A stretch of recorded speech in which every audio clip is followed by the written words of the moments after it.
Hey guys, OSG here, and today it's the turn of the Amiga to get the best arcades ports treatment. This one was really difficult as the Amiga was capable of knocking out a near perfect arcade port, but that was made even harder with the new games that have been released in the last few years that took arcade ports to another level. Up until last night this list has been ever changing, and I think I've got it just about right now in terms of games. However, the order might not be to everyone's taste, and also as with all lists of this type there are bound to be favourites missed, with having to condense them down to only 20 games. Okay, caveats over, let's take a look at the 20 best Commodore Amiga arcade ports ever. Kicking us off in 20th place we have Ironman Stewart's Super Off-Road. This is one of those arcade games that although it was free play, it was always full and difficult to get on. The Amiga version is graphically almost identical, and apart from it not actually having the steering wheel, it's a near perfect port of an awesome arcade game. 19th place is taken by Klax. This game is very special to me as it was one of my late mother's favourite games on the Amiga. We spent so much time on this game as we both enjoyed it. I never even knew it was an arcade game, and after playing it I think that the Amiga is just as good, if not better, than the original version. Nostalgia levels went through the roof when I was recording the Amiga footage for this video. Pac-Mania is in 18th position. This was a fresh take on the tried and tested Pac-Man formula, and one that blew most people away in the arcades. The Amiga version took what impressed so much in the arcade and packaged it up into an outstanding home version of the game. I actually prefer the aspect ratio on this version to the arcade, and the whole game flows great, although it is a touch slow. 17th place is taken by Arkanoid, a real old school breakout game here that was massive in the home ports. I don't ever recall playing it on the arcade at the time as it wasn't really my thing, but I did have it on the C64 and Amiga. The Amiga port is as good as the arcade and for me surpasses it on the playability scale. For a 1987 port this is so polished. In 16th place we have R-Type. Now R-Type is one of my favourite shoot 'em ups ever, not just on the arcade either. This game is pretty good on nearly all the home ports. The Amiga version doesn't disappoint either, it looks great and sounds fantastic. One thing about the Amiga port though is that it's not for the faint hearted. If you struggle with the arcade port then you will definitely struggle with this because it's way harder.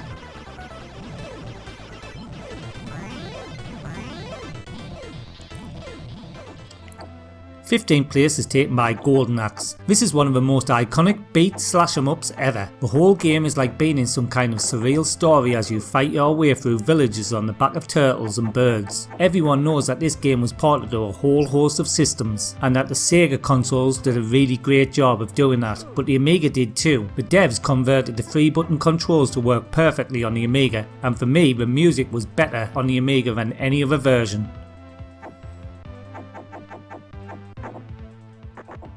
The Newzealand Story is in 14th position. Now I actually hate this game with a passion, along with another game that is on this list that we will see a bit later on. Not because it's crap though, because it's far from it. It's a brilliant platform game, but there was always something that grated on me about it. It also appeared in the C64 video, but the Amiga version is on another level. Although I'm not the biggest fan of the game, I would much more prefer to play the Amiga version because it's faster, which with slowness is one of the things that I didn't like about the arcade. In 13th place we have Toki. Toki was one of those really popular games in the arcade that got ported to a lot of home ports. The Mega Drive version though I thought was too far removed from the arcade original and became a slow ball fest. The Amiga version however got everything right, in fact more than right. So much so it's one of those games that was featured in my Amiga games that were better than the arcade video. 12th place is taken by Mortal Kombat 2. We all know that Mortal Kombat was massive, and after the first game they brought out the sequel which had some big shoes to fill, and fill them it did with what I would say is my favourite of the full series. The Amiga pulled off the original game great, and realistically that game could have been on this list too, but I'm keeping it to one out of the franchise, and this one was just way more polished for me. For a 1-button control system the devs pulled it out of the bag with this one.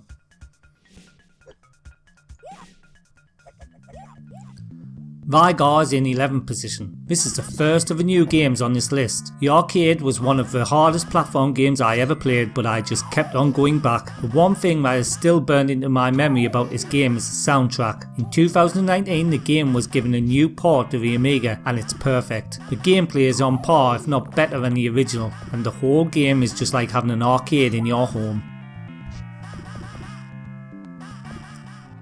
In 10th place we have Marble Madness. Some people said this is as arcade perfect as a conversion could get, and yeah, for the time in 1986 it was. It's a puzzle game where you have to guide your marble through a series of obstacle 3-dimensional levels, and the fact that this is only 10th on this list lets you know what we are in for the remainder of this video, because it's damn near perfect.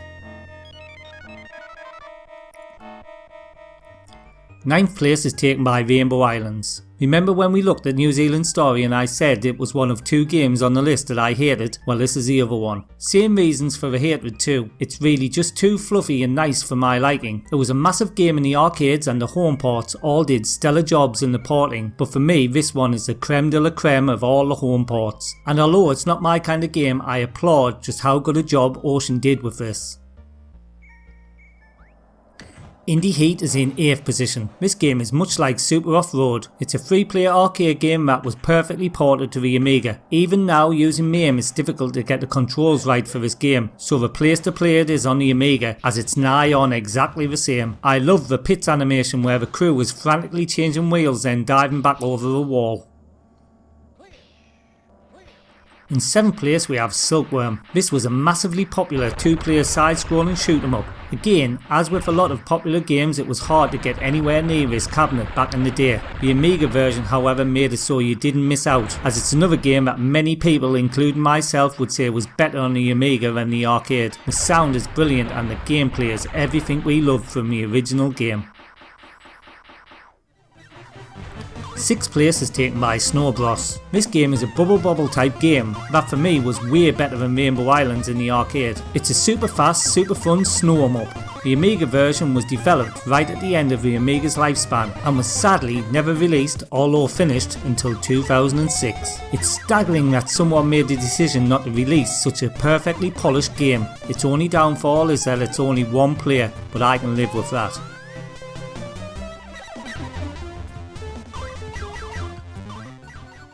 Pang is in 5th position. This was a great 2-player arcade game that was super looking and had a real unique gameplay for its time. It is again not one of my favourite games to play, but I can have a blast on it every now and again and walk away happy. The conversion to the Amiga was handled by Ocean, a name that we have seen quite a lot in this video, and as with the other games they did a great job. For some people this is what they might have put top of this list, but wait until you see the next 4.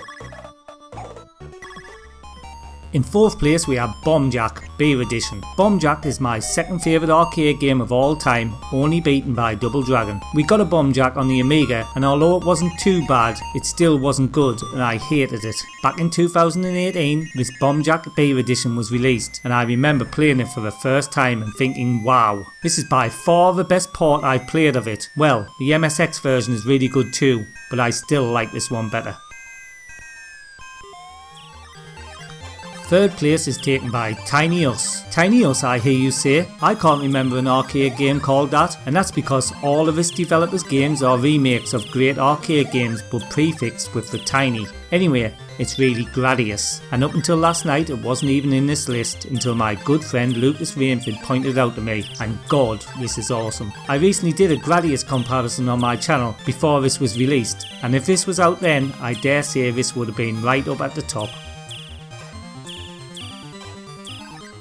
Rodland is in 2nd place, and really as the next game is also a new game, takes the top of the original port's honour. This is not one that I played as a kid back in the arcade or even on the Amiga. In fact, only when I started this channel did I play this on the Amiga after someone had pointed out how good it is. It is as perfect of an arcade port as it could get, almost identical in every way. And now in first place is Tiny Bobble. Okay, so everyone knows Bobble is one of the most iconic arcade games of all time and definitely has one of the most recognisable soundtracks. And many people might have thought that the original Firebird Bobble might have been here, and yes, it was still going to be top, as that game is great too on the Amiga, but this new release blows all other versions of Bobble out the water. This is so good I actually enjoy playing it more than the arcade, and that's saying something. The music is off the map and the speed, well, just look at how fast and smooth it is. If you like Bobble, or even if you just want to see a masterclass in how to port an arcade game to a home system, then go and check this game out. Okay, that's it for this video. This one really has been the hardest choices to date for me because the Amiga was littered with class arcade ports, and some personal favourites like Midnight Resistance and Operation Thunderbolt have had to miss out. Please let me know in the comments below what your favourite Amiga arcade ports are, and if you haven't already, please like this video and subscribe to my channel for more great retro content. Till next time, this is OSG signing out.